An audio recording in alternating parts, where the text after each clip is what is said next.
What do you want to know? You look like a true, authentic New Yorker. I had to take it to a new level. You have to be on your game or else you're going to get exposed.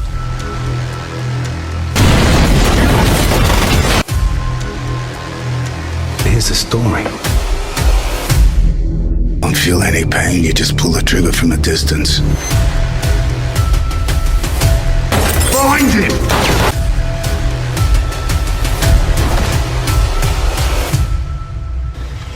You remember how to use this? Thank you so much for that wonderful introduction. I'm very happy to be here. Appreciate you. What is the craziest thing you've done to prepare for a role? After so many decades in the business, I've done a few crazy things. From putting stones in shoes to create an uncomfortable walk and a limp. Oh, you like that one? Hold on, you put stones inside of your shoe. Yeah, I just heard someone do it when I was young and I thought, I don't want to fake limp this whole movie, pretend I'm limping. So I put some big ass stones in one of my shoes and it was extremely uncomfortable and I didn't have to act. Wow. Well, there's one. I got one. Love it. What is one role that you've booked that completely changed your life in the acting world? Well, that's another good question because there's variables of answering that, meaning career-wise, that's one thing, but changed me as an actor and as a person. I would say The Offer, which I did just recently with Miles Teller and Dexter Fletcher. The process was incredible, the pressure was incredible, and I had to take it to a new level, and I did, and it was an achievement that I felt really proud of that gave me a lot of confidence to push forward in my career. Proved to me that I can play with any big boys on the planet. What was it that made it such a difficult role? Well, doing these independent films are completely different to walking on a studio lot and playing with the A-listers. The preparation, the money at hand, the build-up, the process, which I love. So yeah, there's a lot at stake when you're in a big arena, basically. So you have to be on your game or else you're going to get exposed. So you were in an arena? Well, no, it's a metaphor, meaning I love the big arena as in... Wait, where? Yeah. Precious. I thought it was the film. Precious. Yeah, you get it now. It's like playing with the big boys. As far as doing all these independent films, which are great, I learned a lot.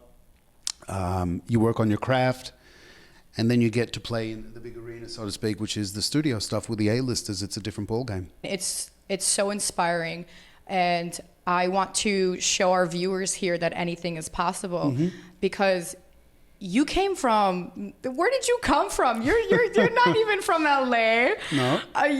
We'll talk about that in a second, but I wanted to tell you guys a little something. Fun fact, he was up for the role on Friends. Can you guess which role? Anyone? Give me a piece of pizza, will you? Joey. You were supposed to play Joey in Friends. Well, it's funny because I didn't know all of that until they had the reunion. I remember going up and auditioning 3 or 4 times, and I knew I was close, but there was a lot of other people that were close as well. But I didn't know how close I was. I didn't know that I actually had the role until the next day. Matt LeBlanc, who's a dear friend of mine, I've known him for a long time. He's a wonderful human being. And just to make it clear, there's no one for that role other than Matt. That cast was meant to be the cast, and that's how it is. But yeah, I got real close, and Matt took it last second through his presence and his genius. But it was quite an experience to hear it years later. I didn't know back then. Only after the reunion when I saw all these tests and messages. So it was pretty cool. I found out that you actually had the role. That's what they wrote up. If that's all true, you had the role. I did a lot of digging. Okay. Yeah, I heard similar stuff, and then he went in the next day and they said, we're going with him because of ABC. Yeah, something happened with him that he's supposedly like, oh, why is your nose Matt Black LeBlanc? eye. Yeah, why is your nose messed up? Yeah. And he went and said, oh, I fell in a toilet and it bumped my nose. Like, okay, he got the role. You did some research. I did.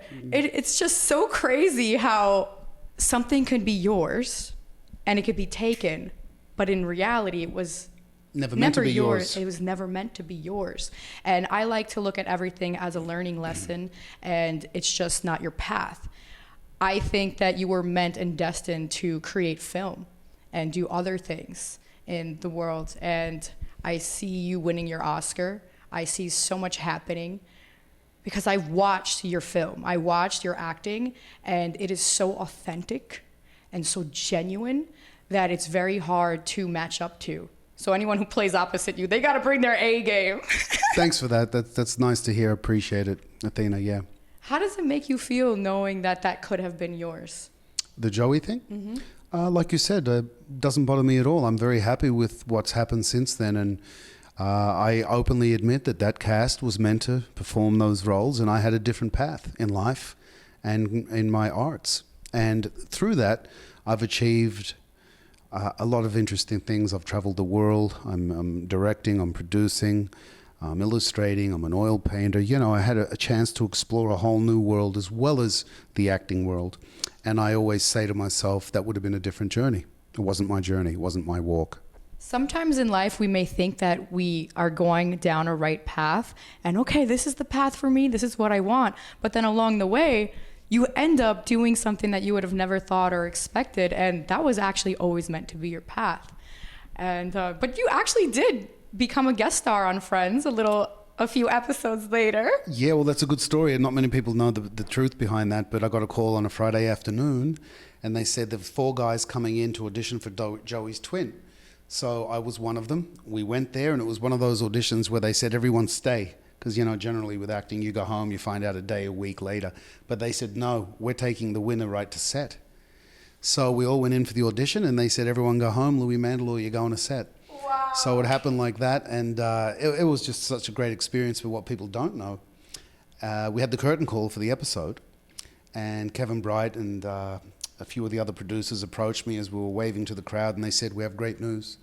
There's 7 episodes, an arc, because they all have their storylines. They have different storylines that they, you know, have options of going with. And they said, you've been hired for 7 episodes and Joey books a show and you're his stand-in and you destroy his life. And they also said, we never thought we'd find anyone dumber than Joey. That was the biggest compliment.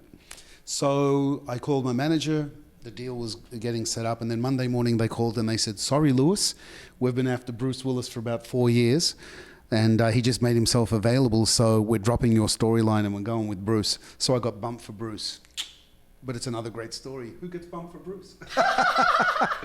Man, Friends is iconic. It is. You go to Warner Brothers studio lot, and then there's a whole shrine on Friends. Yeah. Fucking shrine. And so of there Friends. should be. What a game changer. What a show. And the funny thing is, I only ended up doing 1 episode, but I still, 20, 15 years later, I still get stopped by the fanatical, loving fans, and they're like, Joey's twin. Wow. And that's what I say.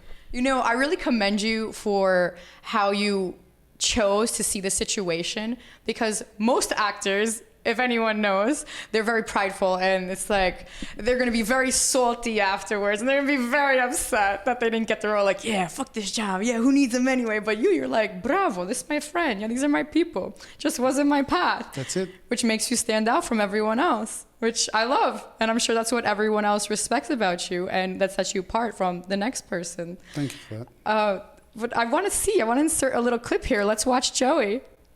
Or should I say Louis Mandylor? Who the hell are you? I'm Joey. How are you doing? No. How you doing? What? How you doing? Damn it, Carl. Go wait in the hall. A lot of fun. I think what got me the job was the flinch. Because when he says, Joe, I flinch. We like pizza. You know, I say, how are you doing instead of how you doing? And he says, no. And I go close and he says, how you doing? And I kept flinching and they were laughing. When I saw them laughing at the flinches, I kind of knew I had it. What I loved was that it was so funny seeing you walk in the door. Like, I loved how your hair was all parted, and you look like Joey, but you had your own little essence about you, which I love so much. And you guys are similar, but also very different. You have a very different energy and a very different presence that you bring to camera. And it's very obvious that you had your own path, and you just blessed Friends for a few episodes. You say, okay, here's some of Mr. Mandylor's good work, and now I'll see you on the big screen. And yeah, I like to think that. And they also blessed me by allowing me to be part of that iconic, wonderful family. I loved Friends growing up. It was, it's like almost an escape. You know, you come home, you just want to relax after a really hard day, and then you put on the show. You see somebody. I'll tell you. You reminded me of something. You know what it's like? They shot an episode. If any of the friends will remember this for sure. But Joey was overseas or something, and he was homesick, and he was watching Cheers, where everybody knows your name, and he started to cry. It's the same thing about Friends. Because I spent a lot of time in Europe now. The last 15 years, I've been spending a lot of time in Europe, and when Friends comes on, yeah, man, it's a little touch of home. And it feels good.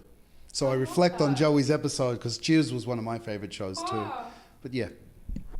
So you're not only known for Friends, you're also very, very well known for the most famous Greek movie ever, My Big Fat Greek Wedding. You know, I gotta tell you, I've never seen my sister so happy.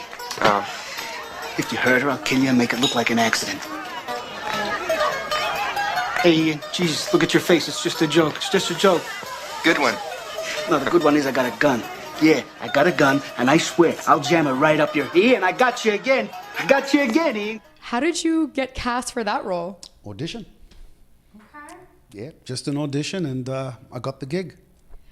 Did you know somebody that gave you the audition, or was it straight through your agent? Just the agent called. I think they wanted to see a lot of Greek actors. Okay. And I was one of them, and they seemed to like what I did. God bless them. And I got the opportunity to be part of this wonderful Greek family. So when I met you, you had a very heavy Australian accent. And I didn't recognize you from My Big Fat Greek Wedding. And I'm like, this is a totally different guy. You know, he looks the same. He looks similar, but got an Australian accent. I'm like, where are you from? You're like, Australia? I'm like, okay. Then I find out everyone's taking pictures with you. I'm like, who is this guy over here? We were at the church, and all the papadas were taking photos of me, right? That was a great day. I love those I'm guys. like, wait a minute, there's something going on over here. Yeah. And then I'm like, wait a minute. And then you talk in your voice, a different voice, and I'm like, wait a minute. How'd you just go from Australian to New York like that? Can you do it for me? What do you want to know? I'll poke a hole in somebody right now. Let me tell you something. I can't believe... You know I'm born and raised in New York. I'm hardcore from Queens and Long Island. You really fooled me. On My Big Fat Greek Wedding, I thought nobody was Greek in that movie. Like only Nia Vardalos, which she does an amazing job. The way you spoke, your New York accent, you look like a true, authentic New Yorker. And I wouldn't even think Greek because you have big, bright blue eyes. I'm like, that's a real guinea right there. Well, I'll tell you something funny on that note. My first big job was a show called Down the Shore. It used to lead in Married with Children a long time ago. So it was it was kind of Friends before Friends in a way. It was 3 girls, 3 guys who rented a beach house in the Jersey Shore on the weekends.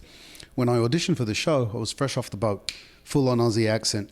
And God bless Alan Kirschenbaum, Phil Rosenthal, and the rest of the producers, Les Moonves at CBS. When I went in for the audition, I was the character. 100% I felt it. I had them on the floor, but I had a thick Aussie accent. There was a lady called Lillian Glass at the time who was the #1 speech therapist in LA. So, true story, the network paid for 3 weeks of speech therapy for me to try and work on a New York accent. So I went for 3 weeks, then they had me come back and test in front of the whole network. How old were you? 23, 24.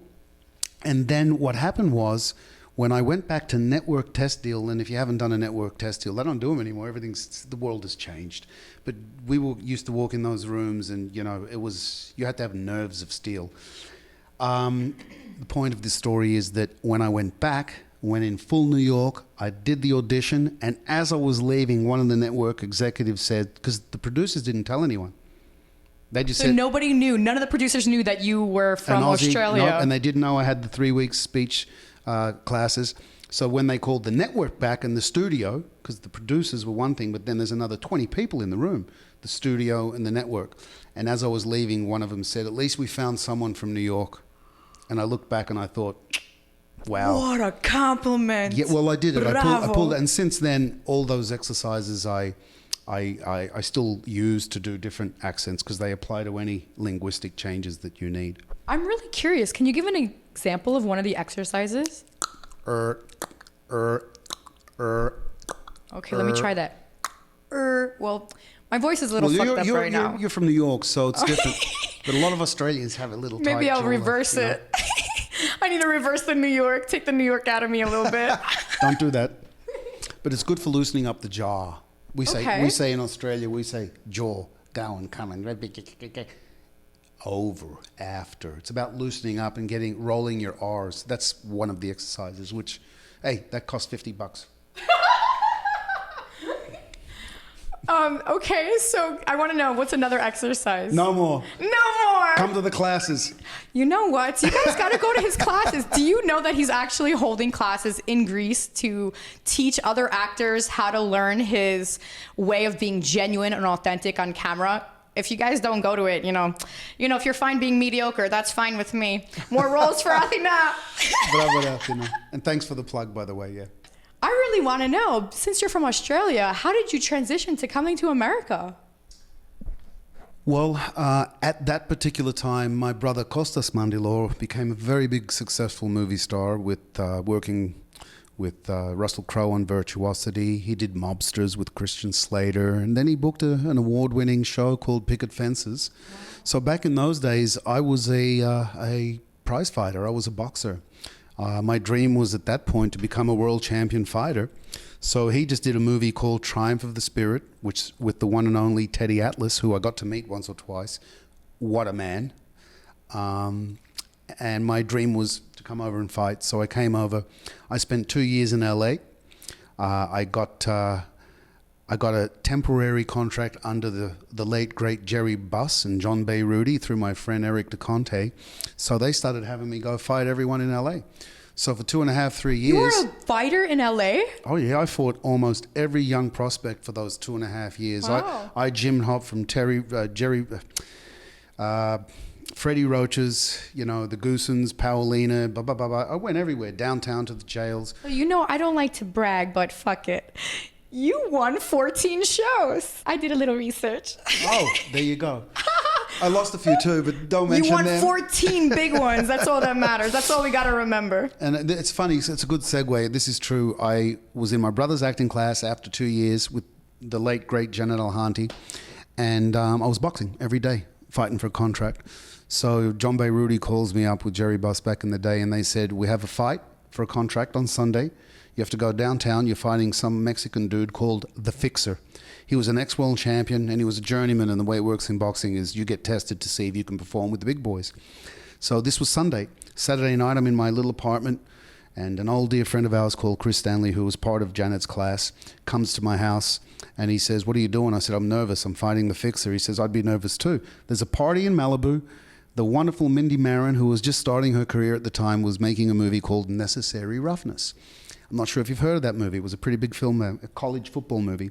So he says, come, just hang out, get your mind off the fight for a couple hours. I went to the party, and Mindy met me. She goes, oh my God, you're Australian. She said, are you an actor? I lied. I said, yes, I am. She goes, wait here, exactly like this. This is why you have to be active in your life. You have to be active, and you never know what's going to happen. You mentioned it earlier. I didn't know I was going to be an actor. My dream was to be a prize fighter and be the best in the world at that point. She went upstairs. She got the sides. It was a monologue. She gives it to me, and she says, Monday morning, you're coming to read for Stan Dragotti, who was the director. And I said, sure. So Sunday, I had the fight, and it was an 8-round war. This guy hurt me pretty bad. I got him too, don't you worry about that, but I was hurt, my jaw, my energy. I mean, I had a fight. And for anyone that's had a fight or has been an athlete, or if you've ever been hurt, it's the next day where you feel everything. So Monday morning, I woke up and I was like, oh my God, I couldn't move. But I had the drive, I went to the audition, and ultimately went in the room, and I think I got a little lucky because I was very green, but I was so hurt, I underplayed everything. I didn't overact. And when I left, they said, that was really cool. You're not green. You were composed, relaxed, and you threw everything away. And I said to Mindy Marin, I said, listen, I'm a boxer. This guy just kicked the fuck out of me. I said, I don't know how to act. And she goes, it's okay. You got the job. Just make sure he fucks you up every morning before you go to set, and do the same thing. So Kizumi, that's the story. That's how my life changed. So I quit the fight game at that point and focused on becoming a professional actor. You know what, Louis? I gotta say, The Fixer really doesn't scare me, because when the Greeks say "thaseftiaxo" and it's your mom coming around with that pantofla, I'm more scared of that. I get you. No, I get you. No, all kidding aside, your journey is so inspirational because you can be on completely one path and have your mind set, this is what I'm going to do, this is what my life is going to be, and then boom, something hits you. That's life. As long as I say to people in some symposiums that I do is just make yourself available. As long as you're active and you're pursuing something, you'll find your way. Things happen. But if you're home on the couch doing nothing, nothing ain't going to happen. You have to be in the right place at the right time and let your blessings come to you. Mm-hmm. You can't accept your blessings if you're sitting at home eating potato chips. Complaining. Don't be the victim. Stop playing that complaining victim role. Stop eating the potato chips and go out there and go, just be seen. One moment, one day can change your life. Yeah. I was walking a Rodeo Drive, walking my dog, and poof, I'm scouted on The Bachelor, and now I'm shooting a show. That's how it happened, huh? Yes. There you go. And you know what's so funny? I'm going to tell you about that day. My friend Athena, she's walking with me. She's visiting from New York, like me. And I'm all depressed over, breaking up with my fiance. I don't want to come out of my house. And I finally come out and walk my dog. And Athena's like, Athena, take off your jacket. And I was like, I'm cold. She's like, take off your jacket right now. I'm like, I'm freezing. She's like, I just feel something shit's gonna happen. I'm freezing my ass off. Take off my jacket, walk my dog. And all of a sudden this guy, he's dressed in a nice suit. I don't really notice people and I'm just minding my business. But when he called me out, he was like, excuse me, you look important. What's your name? Athena. Athena, are you Greek? I'm like, of course I'm Greek. And he's like, oh, I'm Greek too. I said in Greek, nekala, and alos Elinas ados Rodeo Drive, which means another Greek here in Rodeo Drive. And he's like, yes, I'm. You should go on this TV show that I'm the host of. And I was like, what TV show? I'm like, this malaka's pulling my leg. I'm like, this liar over here. And my friend the whole time, she's like all antsy. And I'm like, why is this girl so antsy? And he tells me, yeah, you should go on this TV show. You'd be great for it. And I'm like, whatever, we'll see. So she takes me to the corner. Athena, do you know who that was? And I was like, who was that? And he's like, that was blah, blah, blah. He's the host. And I'm like, oh, cool. That's how it happened. That's how it happened. And yeah. That's how life happens. Moral of the story, you gotta be seen. You don't have to say shit. You just go out there. Maybe your life can change. Then I got another friend. He was walking into Topanga Mall and gets scouted to be Will Smith's body double. And he was in Men in Black. Right? That's how it happens. Exactly. I think Being active, yeah. Exactly. And what are the odds that you and your brother are both great actors? And not just great actors. Yeah, this guy's good. No, you guys are stars. Movie stars. What are the odds that two brothers end up being big movie stars? How did that happen?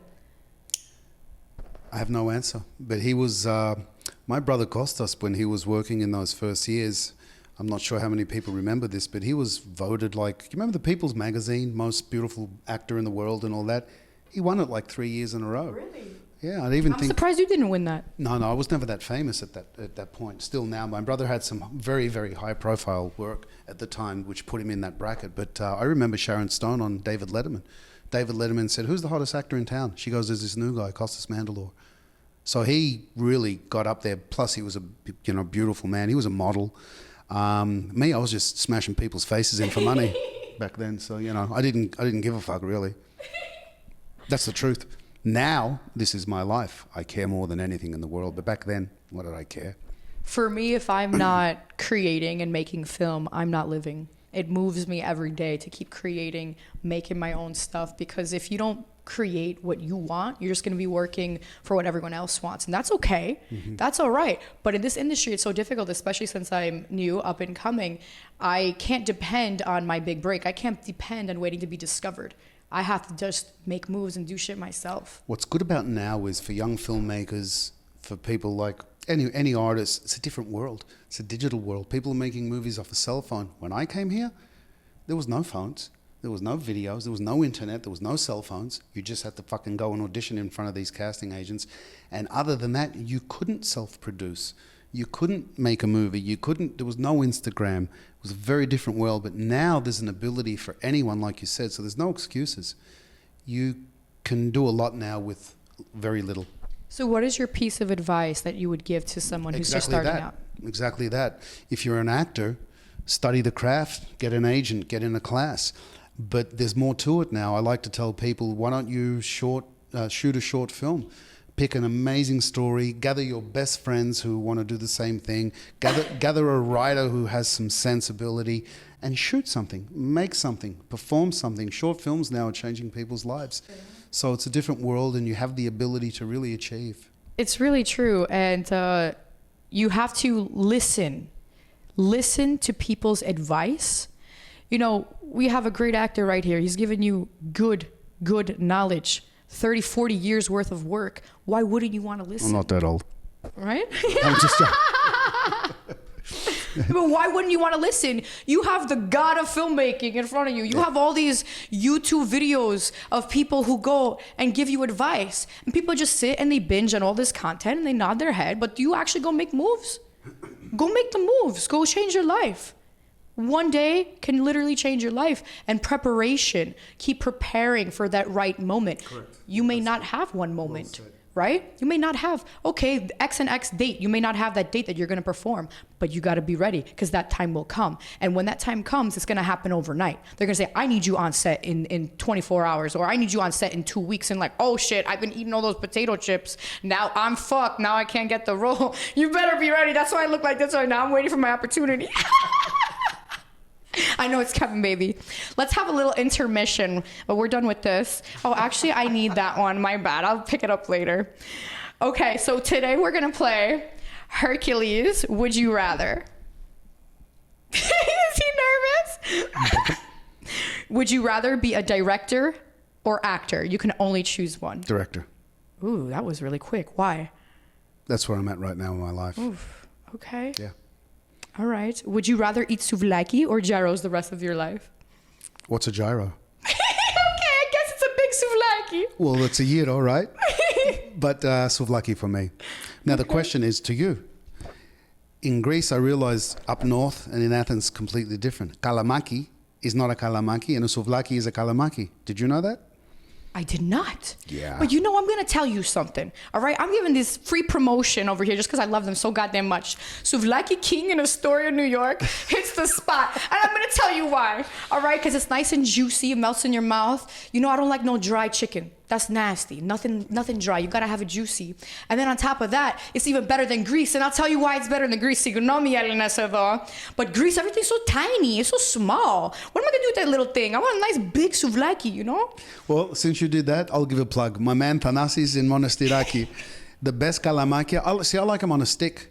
I like the fries and the salad. That's my favorite Greek meal. I don't care about any of it. Moussaka, kalamakia. If it's done right. That's right.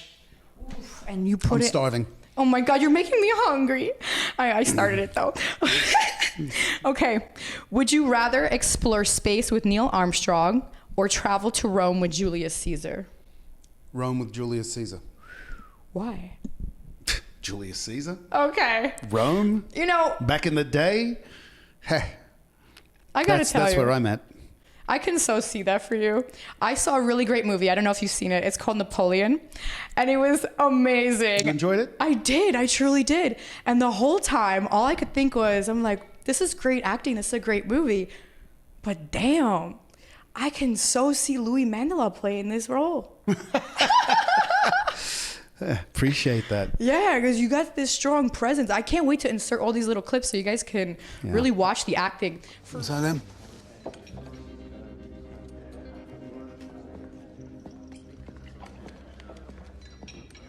You got some balls coming in here. I just want to understand what I did to offend you. Me? No, it's not me. I can give a fuck about what you do. But they don't want you making this movie. They say it's disrespectful. Who's they? The Italians, back east. You making a movie about them, you don't know who they are? The movie's fictional. It's not about anybody in real life. Except Sinatra, right? Listen, Al. I ain't here to tell you what to do, but here's the story. My friends asked me to deliver a message, and I delivered that message. Anything beyond that, I got no part of. How do I deal with your friends? You want my best advice? Make a different movie. And if I don't want to make a different movie?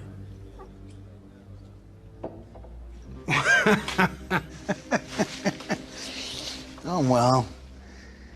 Then eventually you're gonna have to deal with them directly, Al. And when that time comes, and it will, above all, be a straight shooter. They don't fire warning shots.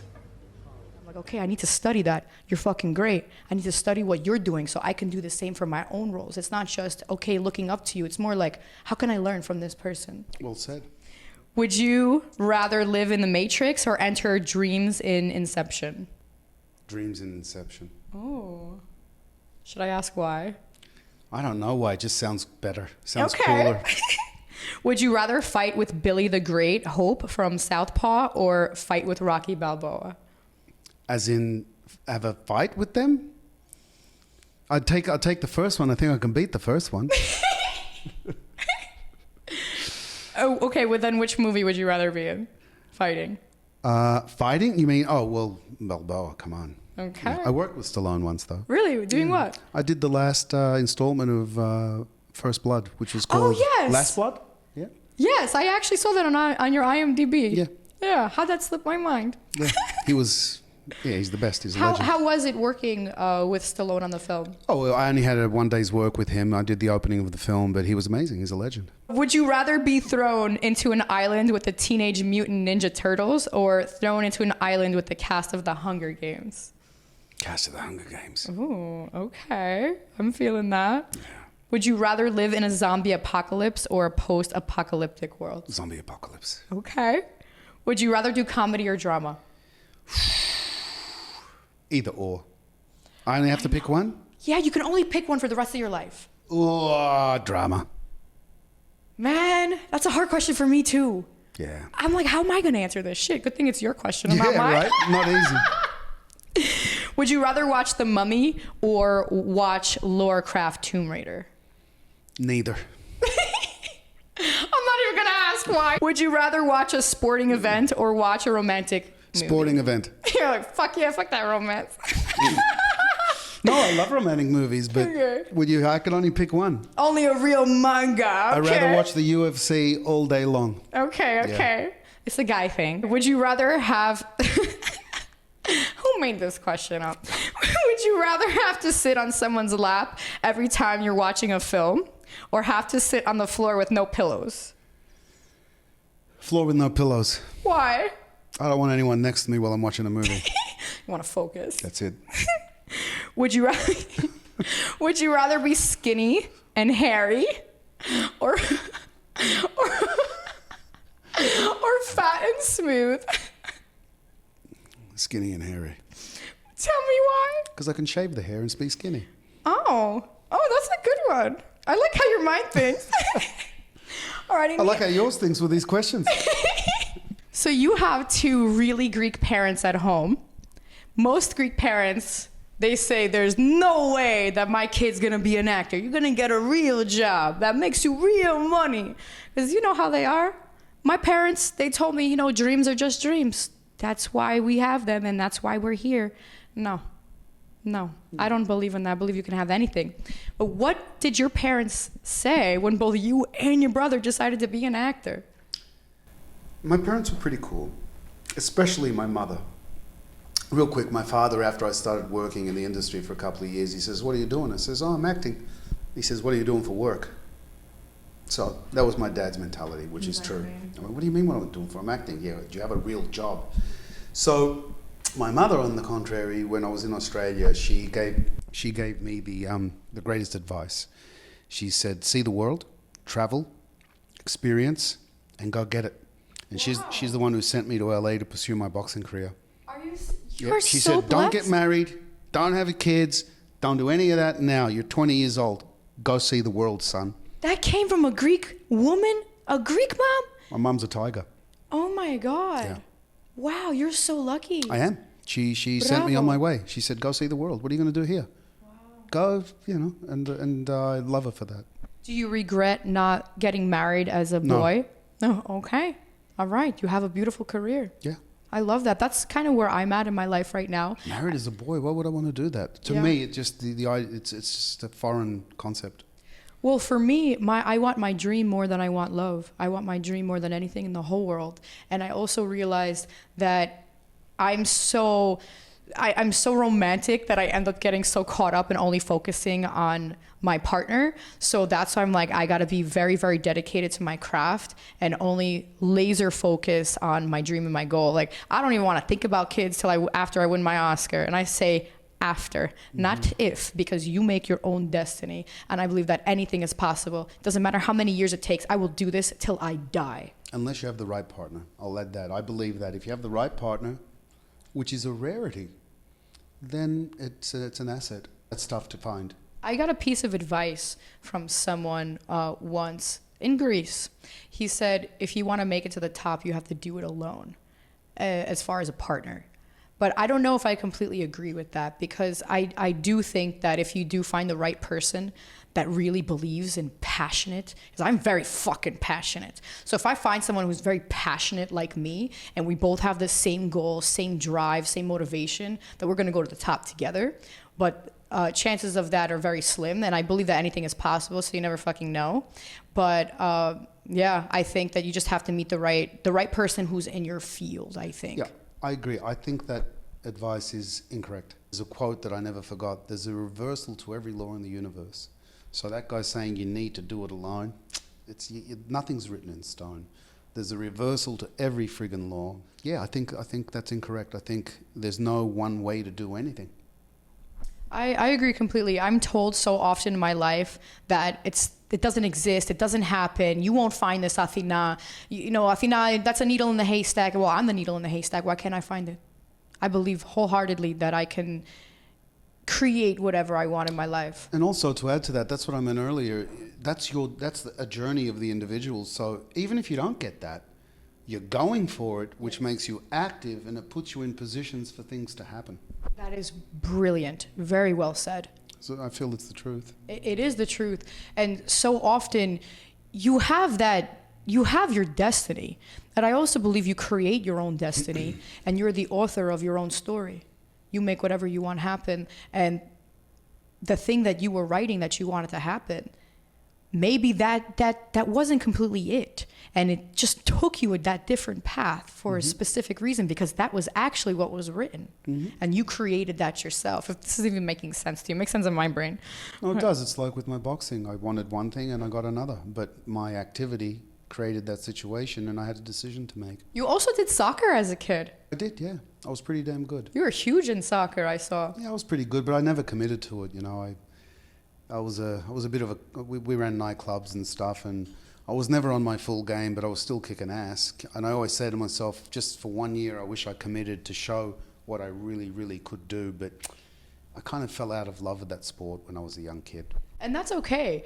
You know, you can fall out of love with anything, you know, whatever you're doing in life. And it's just, there's stages to your life. Yep. You know, a lot of people think, oh, I'm supposed to meet this person for this reason or that reason, but you never really know the actual lesson that was to be learned. What was your aha moment when you knew, I'm going to be a great actor, this is my destiny? I think when that guy kicked the shit out of me and I booked that job, I just knew I remember thinking I am in the right place right now. That was a big moment for me. You know, I realized, I became a professional actor. And that's not easy to do. That's one of the steps that are most difficult. Getting a SAG card. You can't get a SAG card without working. You can't work without a SAG card. I remember that. I'm like, well, how the fuck does that work? So achieving that goal and getting my card and becoming part of the union and working professionally and getting paid for it, making a living for it, I was like, this is what I want to do. And funny enough, I started studying after that movie. Wow. So I was just sitting in my brother's class watching and, you know, whatever, but after Necessary Roughness, I made a conscious decision to become a professional. Wow. Yeah. So how did you get into directing if you were always focused on acting? That's the funny question. That's the $1 million question. The acting happened, as I said. I went on an audition and I got the job, but I was always a filmmaker at heart. I'm an illustrator. When I was a child, I had a moment with Marvel Comics where they wanted me to apprentice for them because I used to like to panel. And I got in contact and cut a long story short, I never completed the task they gave me, but I was an illustrator, a storyboard artist, if you will. Wow. So years later, as I fell in love with the business, I really started watching the directors when I was working as an actor, picked up a lot of things, and after I did a pretty cool show called Martial Law back in the day, it was a hit show with the one and only Sammo Hung from Hong Kong cinema back in the old days, Jackie Chan's brother, so to speak. The greatest crews, the greatest action sequences, and the one and only Andy Cheng. I think he's one of the best in the world, this guy, and I learnt from these guys. Soon after that show, I made my first feature film. On film, I cut it on a moviola. It's called Jimmy Bones, and I'm about to release it, by the way. It's been like, 30 years later, and I have a director's cut that I'm working on now. Wow. I've digitized it, obviously. So that was the first step into the directing, and I knew it's what I wanted to do, but then I was fortunate enough to be busy as an actor. So then I just started directing in between moments. What do you love most about directing? There's the whole process. I like working with actors, man. I love helming and seeing these amazing thespians bring their stuff to it and then molding it, setting up cameras and creating nuanced moments that reflect life. And to try and recreate a moment and make it look to the world like it's happening for the first time, that's what directing is. And there's an art to it, and I'm fascinated by it. What do you think sets you apart from the other filmmakers?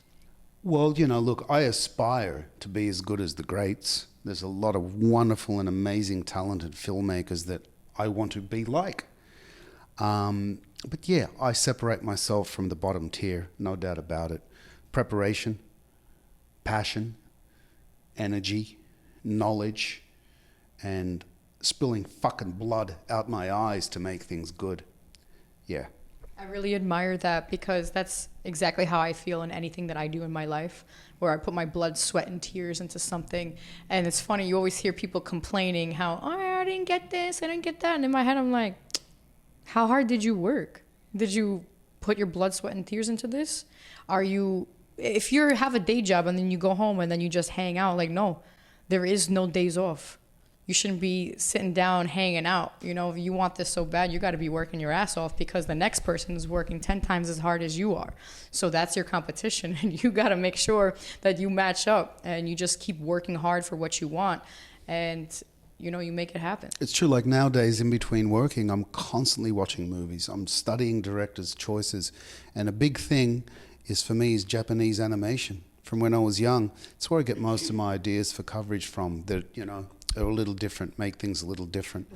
Yeah, so you always kind of have that door of knowledge open, even when you're not working, and building the craft for the moments at hand that are coming. So yeah, it's a process of continually growing.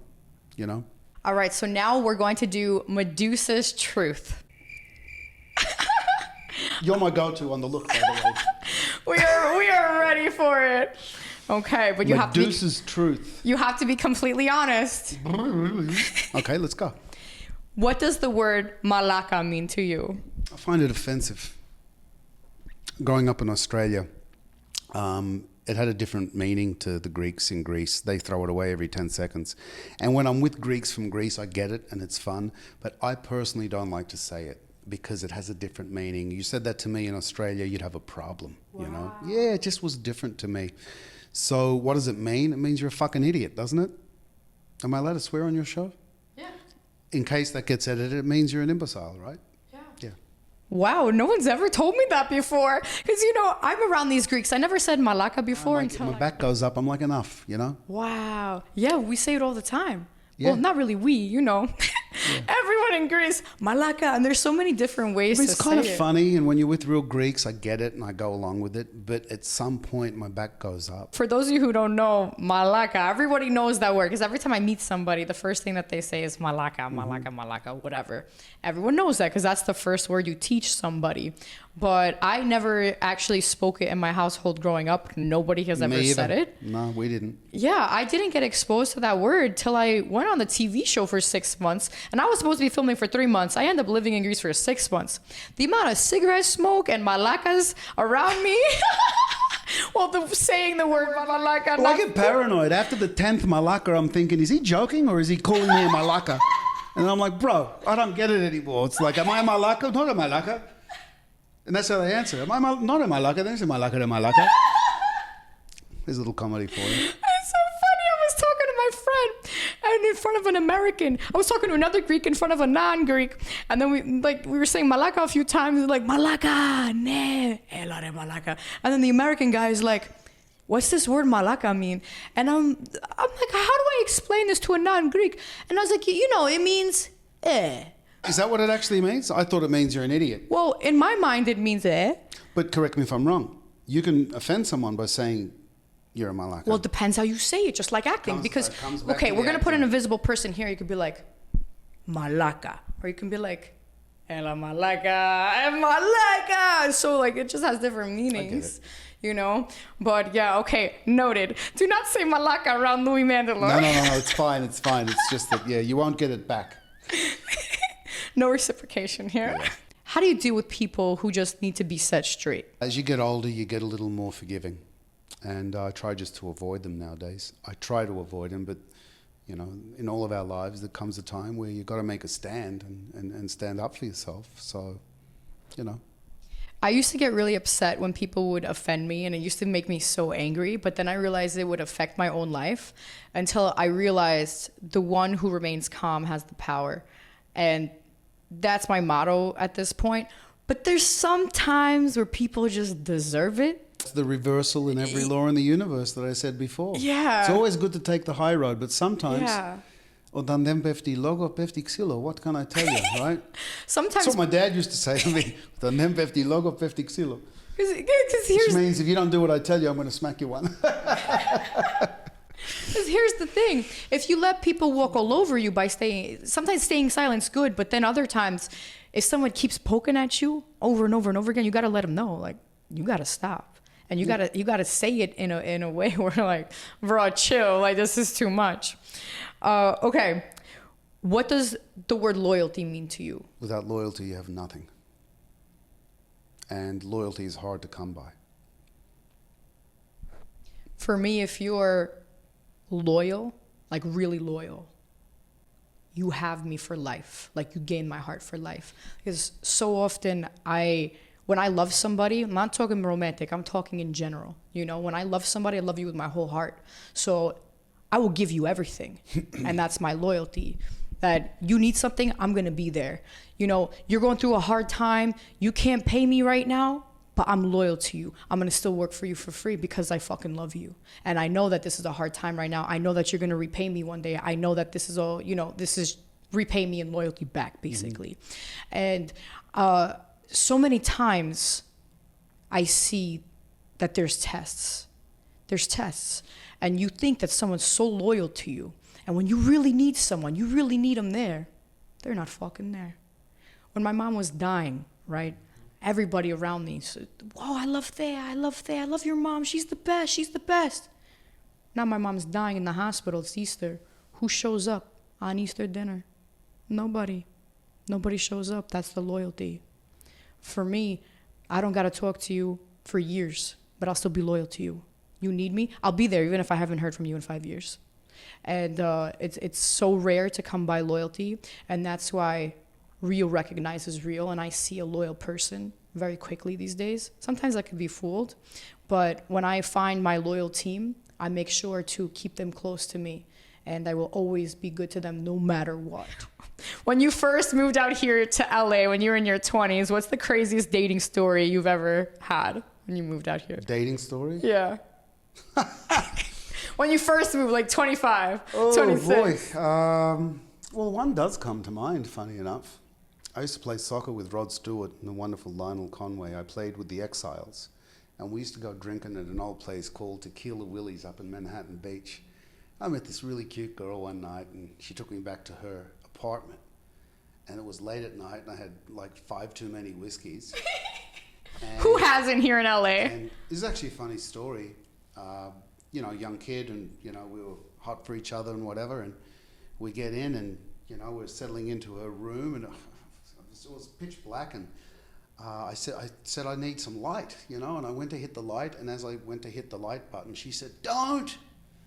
But I hit the button, and what I didn't realize is she lived in a garage, and the garage door started coming up, and all the plates and all the dishes and all the artwork started falling off. I'll never. He's laughing. It's a fucking true story. I still tell my friends. She started screaming and she started throwing things. I destroyed her pad, basically. The dog. I'm like, what the fuck is going? The whole walls. I didn't realize it was a garage. Plus, I had a little wild turkey in me. But there's one for you. Oh my God. By the way, I ended up getting a taxi and going home, obviously. So it ended up being a horrible no night. nookie for you that night. No nookie. I love it. It could have been after the nookie. No. Okay. What is your biggest pet peeve? Ooh. I think I'm probably one of the most impatient human beings on the planet. And I don't like bullies. I would have to agree. I'm impatient too. I'm too impatient. I have to constantly... Yeah, my friends call me Switch. That could be your superpower. Because I think it's my superpower, being impatient. I'm patient for the right things. For certain things, I'm patient. But then for other things, for example, for me reaching towards the top of my goals, I want to approach every day with full urgency. I need it. Well, I'll tell you this. I just worked for my dear friend, Mr. Damon Hillen at Hillen Entertainment, and I made 2 World War II movies for him, both in 10 days. One was Very in 10 impressive. days and one was in 12 days. And that obsessive, impatient characteristic I had really comes in handy for directing because, I mean, I don't even want to go to fucking lunch, you know? So I'm doing one shot after another. People were dropping, you know? My pace is pretty fast, but that is an asset for me for what I want to do with my life, so it works for me, you know? I hate wasting a second. Hey, we only have a certain amount of seconds on this planet, you know what I mean? And why waste one of them anymore? That is so crazy you said that because that resonates with me on another level. You have no idea. I super focus. It's called laser focus on anything that I'm doing. And that's how I wrote this entire book. You'll never believe how long it took me to write this book. Of those days, I didn't sleep. I maybe slept an hour and a half a night. Because once I get into something, you can't break me away. Like, I won't even pee. I won't even get up. I will not go to the bathroom. I cannot. I won't even eat. I won't do nothing. I won't, like, if I took a nap for an hour, I won't even get up and wash my face or brush my teeth. I just go, keep writing. Because I have to finish it. That's how I write my scripts. I have to finish it. If I just leave it, blah, blah, blah, no. I'm not going to take years to complete shit. I want to do it now. I don't got no time to waste. Life is short. My mom went into a coma at 53 years old. Every moment that we're living and breathing, we have to utilize and make the most out of every second of our day. Can't be farting around, sitting down and doing nothing. So, yeah. Bravo. You guys, if you want to change your life, you got to get this book. It's a good one. A Greek guy once told me that. Yeah, it's crazy. I was walking down the street and he hit on me and I wasn't having it. So he just couldn't understand why I didn't want it. I was just like, bro, go away. And he still kept following me into my hotel. And then he takes out his phone and he shows me a picture. It was a naughty picture. And he's like, come on, try it out. It's a good one. I'm like, it's a good one. Go show that to another Greek girl because it's not me. What a confident young man. I know. What is the strangest or craziest rumor that you've ever heard about yourself? Yeah, we'll pass on that one. So I'll answer that one for myself. I love my Greeks, but sometimes they be doing some kutsabolo stuff, which is, big mouth stuff. I end up on The Bachelor for 6 months instead of 3. I'm an American citizen, and I really pushed my limits here. I'm not supposed to be staying in Greece without a passport for that long. So I end up almost getting deported after the last day.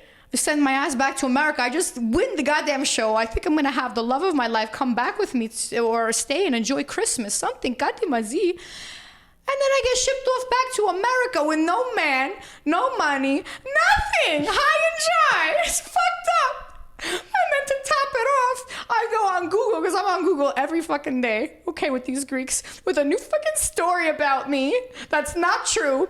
And they said that, I put a filter. I took a video with myself here in LA, and then, like, I don't know, it was a filter with, like, red hair, and they're like, η Αθηνά άλλαξε όλα.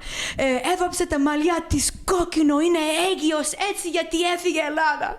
For you Americans out there, it means Athena changed her hair. She's so upset over losing the Bachelor that now she has red hair, and now she left Greece because she's pregnant with Alexis's baby. Bruh, I never said nobody's bedroom in Greece. You kidding me? You're lucky. I know. I didn't do nothing. Yeah, you're all asking me. Έκανες sex με Alexis? No, I did not. And this is here. This is my testament. I did not. I'm going to say this again. I did not have sexual relations with that woman. Give me a lie detector test, because I will pass with flying fucking colors. Bruh. He already knows. Bravo. So that's my story. Carry on. If you only had 24 hours to live, what would you do with your time?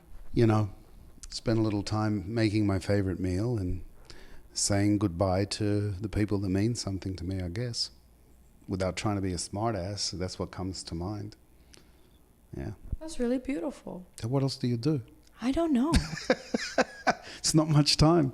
I don't know what I do. That's why you should live your life like that is the last day, so you don't waste time, you know. And, you know, the great Neil deGrasse Tyson, they asked him, do you want to live forever? And he said, why would I? I'm motivated because I know I have an expiration date.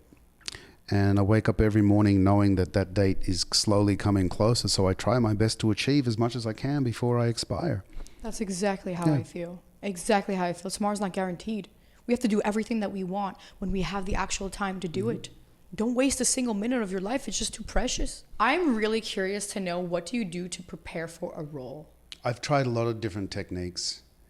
Sometimes I do nothing and just, I mean, when I say nothing, I mean I don't do the extensive preparation that I generally do. But I've realized for me, preparation is everything. So, you know, breaking it down, voice, posture, walk, cadence, rhythm, and just try and make everything unique, but it has to appeal to me, you know, it has to work for me. And then you bring it to set and you let the director mold you if he needs to and adjust things. But I think prep is everything. I've tried loosely prepping and kind of finding it as I go, and there was one movie where it worked real well. Preparation is everything, really owning it, knowing it, and then having the ability to not think about anything when you're on set, just, you know, to be. Because if you're not prepped, then you're thinking about things, you know. Do you also prep for your auditions the same way you would prepare when you're actually given the role? Oh my God, yes. I learned early on in my career, and I'll say a thank you to Paul Johansson, an old buddy of mine. We're at Crunch Gym boxing. We used to box me and this guy a lot, and he says to me, I want to ask you a question, man. You know, how do you prep for auditions? And I was like, oh, you know. And he says, yeah, well, you're not a professional. Called me on it. And I said, well, what do you mean? He says, well, fuck you, man. He says, you're an actor. You want to go in there like a pro. You want them to see the shit. You want to give the shit. So work on it, prep on it, and go in there like it's your fucking last audition ever, and Spielberg's in the room. And I said to myself, when I went home that night, I said, this guy's right. And that day, everything changed. When I get an audition now, I prep the hell out of it. Yeah, man, come on. You just blew my world. I mean, when you think about it, it's pretty obvious. You want to go in there with all guns blazing. Yes. You don't want to go in there searching for shit. You want to show them the magic. And that comes through hard fucking work. You know what? Someone gave me a really bad piece of advice. So I was doing all this work, preparing exactly how I would prepare for the role for the audition. And then someone close to me saw me doing it. And he was like, what are you doing? This is just an audition. You don't need to do all this extra stuff. Fire him. Right? That's some bullshit. That's how I feel. I want to go How into do you think everything. these big directors feel when you walk in there? They want to see, I want to see a professional. So how can you say it's just an audition? Exactly.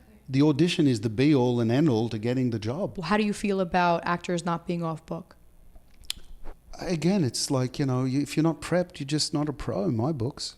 So you also do coaching for actors. Yeah. So we mentioned before that you're going to do it in Greece. My dear friend Konstantino Mouroulis and myself will be commencing in the new year some really, really cool acting classes in Thessaloniki and Athens. Have you ever dealt with negative people that said it's not possible, you can't do this, and didn't believe in you? Every day. It happens every day, doesn't it? How did you handle that?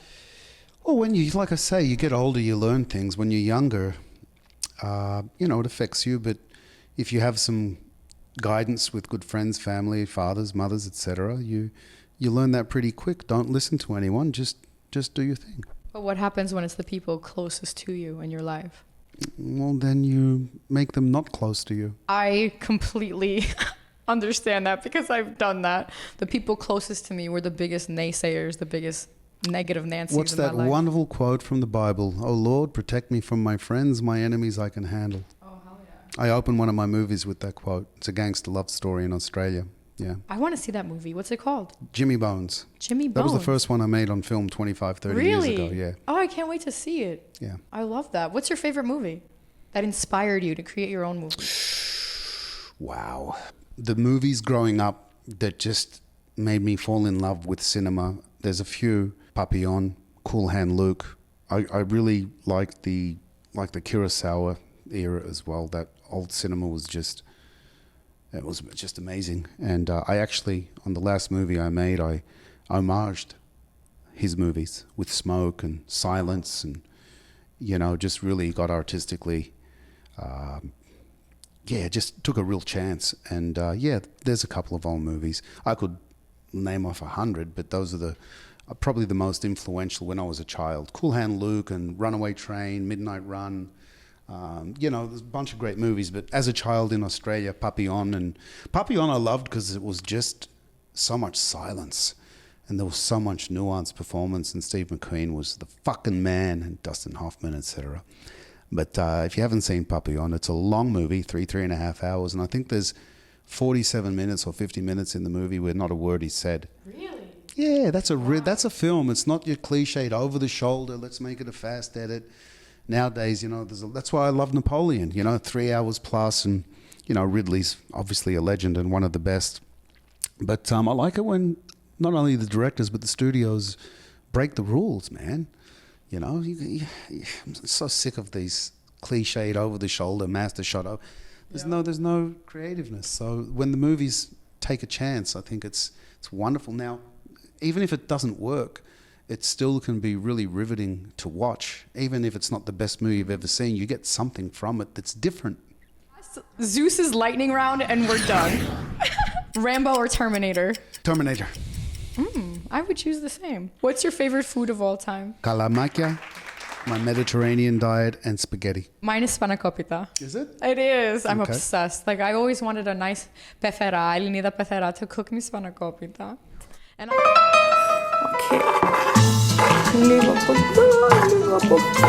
Athena? And I cook the spanakopita for my man. And if he doesn't like it how I like it, which is very good, so I can't find that actually happening, I'm going to go straight to his mom and ask him, listen. How do you do it? Yeah, exactly, and learn from him. What is your dream road trip destination? I've always wanted to get a big RV and drive across America. What's the weirdest thing you have in your closet? I've got some pretty, let's say, eccentric clothing. Really? For a dude. Next podcast, where you're I'll most wear eccentric. something. You got it. Okay. What's the worst lie Well, you... I've got these. Oh, I love those shoes. Yes, I'm a shoe girl. Yeah, I am too. Yeah, For a dude, I'm a shoe guy, Oh, yeah. I love it. Yeah. If you were an ice cream flavor, what would it be? Chocolate. Oh, why chocolate? My favorite. Okay. I think I'd be birthday cake. Yeah. Because I'm a splash of surprises. There you go. What's I'm just sweet. What's an activity that you do not find fun at all? Waiting. I agree. When I go out and I'm doing something and then you see that worker just taking his time, it's like, bro, we've got a line of people here. Can you go a little faster? I mean, don't That stop drives me crazy. Yeah. That literally, you want to drive me nuts? Yeah. That'll do it. Like, my mind just going bonkers inside. It's like, well, you Yeah. better hurry the fuck up. I'm from New York. Yeah, I mean, Christmas and everything. I just love Bill Burr. He's my favorite right now. He always has been, actually. And he's got this thing about Christmas. Fuck Christmas. I want to drive my car into the fucking tree and fuck these fucking... Man, you should have seen me in one of my first jobs back in New York. I worked at a clothing store. I went from I went from nothing to head cashier real fast because I'm like, ding, ding, ding, ding, ding. Well, this guy's ringing up the same shirt. I just did fucking 5 customers. They're like, Athena, you go into the front. I'm like, thank you. I don't like the back. What's one thing you're most misunderstood by? When you give love to someone, sometimes they think your vulnerability is weak, but your vulnerability is your strengths, you know. I can second that completely. I've been misunderstood my whole life. And people look at me, they see one thing. And I just met someone last week at a restaurant, and he was like, you are not gonna pass me up by me a second time without saying hello. And he's like, oh, your name's Athena? I'm like, yeah. He's like, oh. I'm like, you don't believe me? I'm like, here's my book. He's like, oh wow. He's like, you know, I gotta say, I completely stereotyped you. You just look like another LA girl that just looks pretty and that's it. No substance. Mm-hmm. But that's not me at all. I have so much more to offer than looks. And when people get to know me, then they understand. And everybody tells me this from the time I was a kid. Like, wow, I didn't think I was actually going to like you. You're so fucking cool. You're so real, blah, blah, blah. So, yeah, fuck it. Be yourself, because everyone's always going to have an opinion. This was so fun. Thank you so much for coming down. You are a firecracker, and you need your own talk show. That's what I'm telling you right now. So thanks for having me, and I really had a lot of fun. And by the way, thank you for helping us shoot the promo before. We did shoot it with the wonderful Athena. For those of you who love the arts, and for those of you who want to dream big and take a risk, we're launching what we like to think is a very, very special acting class for beginners and intermediates to begin. We ultimately will be sharing the best of what I've learned and what I've created after 37 years plus of working in Hollywood. And I'd like to add, it's not just an acting class, it will be a life-changing experience. I pledge that to you. I'm very excited to share it with the world, especially beginning in Greece, Thessaloniki and Athens, right? Thessaloniki and Athens. So we're ready to have some fun and share some knowledge with the people that want to attain this wonderful, wonderful knowledge through a wonderful journey. I am so excited to see what you have in the works and to watch more of your films. He's got a lot of great things coming up. Make sure you check out the films that he has, support, watch them, let us know what you think. IMdb has a whole list of his films if you want to see more of what Louis done. It's a whole mouthful. You can't even say them. Can you tell our viewers where we can find you? Was Mandylor Official on Instagram. Thank you guys so much for watching. If you like this episode, make sure to subscribe, like this video, comment down below what was one thing that resonated with you most in this video, and I'll catch you on the next one.